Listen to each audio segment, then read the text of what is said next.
બિહારમાં ચૂંટણી પંચે જે નવી મતદાર યાદી તૈયાર કરી છે એનો મામલે એટમ બોમ્બ ફોડવા માટે રાહુલ ગાંધી આ અઠવાડિયે તૈયાર હતા.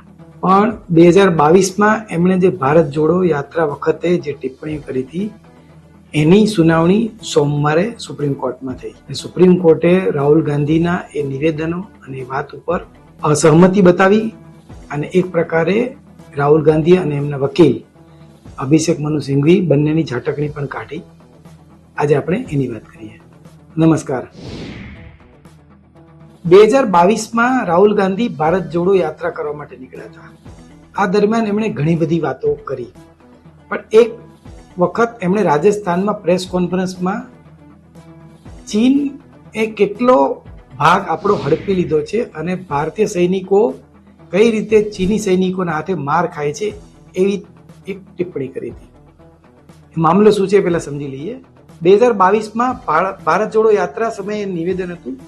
એની સામે લખનૌની MP MLA કોર્ટમાં માનહાનિનો કેસ શરૂ કર્યો. 29મી મે અલ્હાબાદ હાઈકોર્ટે રાહુલની અરજી ફગાવી દીધી.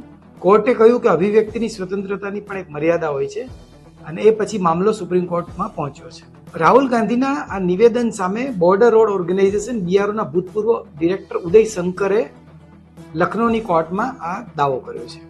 એ મામલો સુપ્રીમ કોર્ટ સુધી સોમવારે પહોંચ્યો અને સુપ્રીમ કોર્ટે જોકે સ્ટે આપી દીધો છે એમની સામે કોઈ કાર્યવાહી કરવાનો, પણ રાહુલ ગાંધીને કેટલીક ચેતવણી પણ આપી છે અને એમણે સલાહ પણ આપી છે. આ દલીલ દરમિયાન વિપક્ષના નેતા તરીકે એમણે કેવી રીતે વર્તવું જોઈએ, તો શું બોલવું જોઈએ, એવી પણ સુપ્રીમ કોર્ટે ટિપ્પણી કરી હતી. સુપ્રીમ કોર્ટે રાહુલને જે સવાલ પૂછ્યા એ સમજવા જેવા હતા. એ સવાલ 4 સવાલમાં એવું પૂછ્યું કે તમે જે પણ કંઈ બોલો છો સંસદમાં કેમ નથી કહેતા, સોશિયલ મીડિયાથી કેમ કહેવું પડે છે, ચીને 2000 સ્ક્વેર કિલોમીટર કબજો કર્યો છે એ ખબર તમને કેવી રીતે પડી, તમે ત્યારે. આખો વિડીયો જોવા માટે ડાઉનલોડ કરો દિવ્ય ભાસ્કર એપ.